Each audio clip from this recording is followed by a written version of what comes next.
Welcome sa Tagalog Horoscope, ang iyong gabay sa pang-araw-araw na buhay.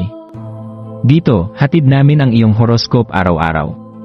Alamin kung ano ang naghihintay para sa iyo sa pag-ibig, trabaho, kalusugan, at swerte.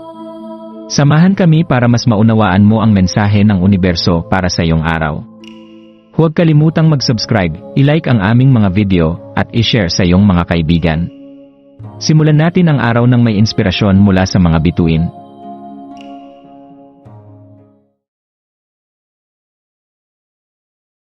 Narito ang iyong pang-araw-araw na horoscope para sa Virgo ngayong Enero 30, 2025, ngayong Huwebes, Enero 30, ang banayad na liwanag ng buwan ay nagdadala ng kakaibang enerhiya na nakapaligid sa iyo, na may kasamang nakakaakit na alingawngaw na puno ng posibilidad. Habang ang buwan ay sumisikat, nararamdaman mo ang isang tahimik na gabay na nagtutulak sa iyo upang mas makilala ang iyong sarili at pagnilayan ang mga bagay na talagang mahalaga sa iyong buhay. Bilang isang Virgo, ang iyong likas na kalikasan ay mas pinipiling mag-isa o manatili sa mga madalas na kilalang hangganan. Ngunit ngayon ay nagsisilbing pampatibay ng iyong kakaibang karisma ang iyong pagiging tahimik at maingat.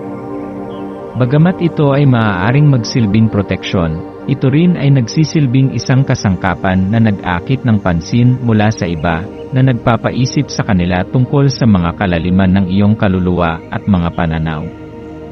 Sa ilalim ng impluwensya ng buwan na nasa Aquarius, ito ay isang pagkakataon para yakapin ang mga bagay na hindi pamilyar o nakasanayan. Huwag matakot na lumabas sa iyong comfort zone at tanggapin ang mga bagong karanasan. Ang mga pagbabagong ito, bagamat minsan nakakatakot, ay magbubukas ng mga pinto ng bagong pananaw at sariwang mga ideya na magbibigay daan sa mas malalim na pag-unawa sa sarili. Siguro, sa mga simpleng hakbang ng pagbabago, matutuklasan mo ang mga bagay na hindi mo akalaing magugustuhan, at ito ay maghahatid ng bagong pananaw sa iyong buhay. Magugulat ka kung gaano karaming mga posibilidad ang naghihintay sa iyo kapag naglaan ka ng panahon upang palayain ang iyong sarili mula sa mga nakasanayang rutinas at buksan ang iyong puso at isipan sa mas malawak na mundo. Ngayong araw, mararamdaman mo na ang pakiramdam ng pagiging feral o ang paghahangad na sumubok ng mga bagong bagay at magbigay daan sa mga hindi pamilyar na aspeto ng iyong pagkatao ay nagpapalakas ng iyong mga saloobin. Ang mga hindi malutas na damdamin ay maaaring magtulak sa iyo upang maghanap ng mas malalim na koneksyon at pagpapahayag.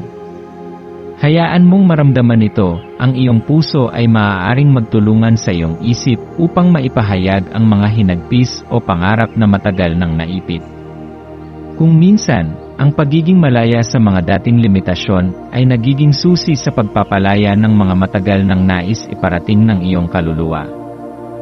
Ang pagsusulat tungkol sa iyong mga nararamdaman ngayon ay maaaring magsilbing isang transformative na proseso.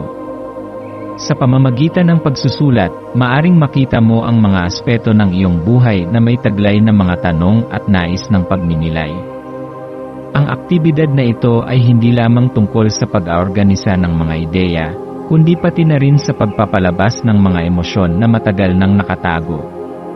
Sa bawat salita at paungusap na iyong isusulat, malalaman mo kung alin sa iyong mga gawi o pananaw ang may bisa at alin ang kailangan ng baguhin. Maari kang makatagpo ng mga bagong pananaw o sagot sa mga bagay na matagal nang bumabagabag sa iyo.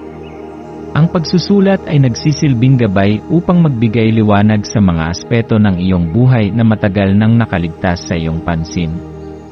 Habang naglalakbay ka sa buong araw, magtiwala na ang iyong mga pagmumuni-muni ay gagabay sa iyo patungo sa kaliwanagan. Ang pagkakaroon ng oras upang mag-isip, magsuri, at magrefleksyon ay makakatulong sa iyo upang mas maunawaan kung ano ang talagang kailangan mo sa iyong buhay at paano ka makakapagpatuloy na mas alin sa iyong tunay na layunin. Isang mahalagang hakbang sa personal na paglago ang maglaan ng panahon upang makinig sa iyong sarili at tanggapin ang lahat ng aspeto ng iyong pagkatao, maging ang mga aspeto na dati ay hindi mo kayang tanggapin. Ang iyong likas na kahinahunan at pag-iisip ay magiging mahalagang gabay para sa mga susunod mong hakbang sa buhay.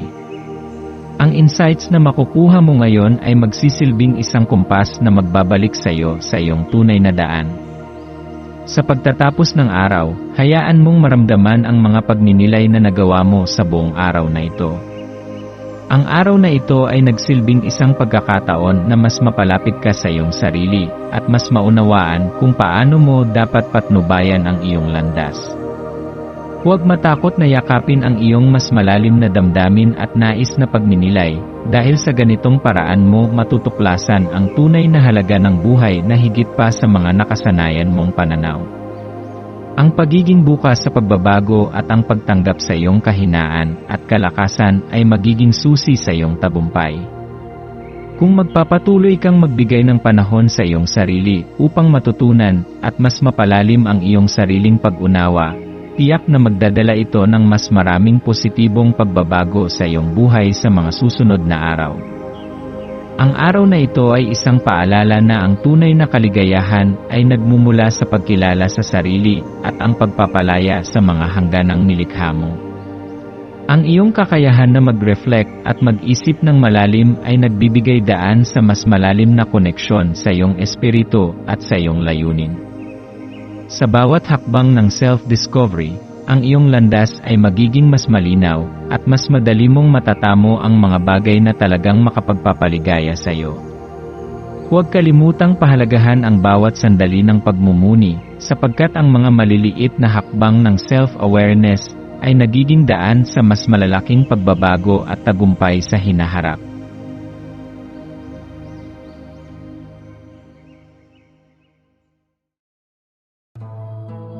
Maraming salamat sa panonood ng iyong horoscope ngayon araw. Naway gabayan ka ng mga bituin sa iyong landas. Huwag kalimutang mag-like, share, at subscribe para sa iba pang cosmic na kaalaman. Hanggang sa muli, manatiling konektado sa universo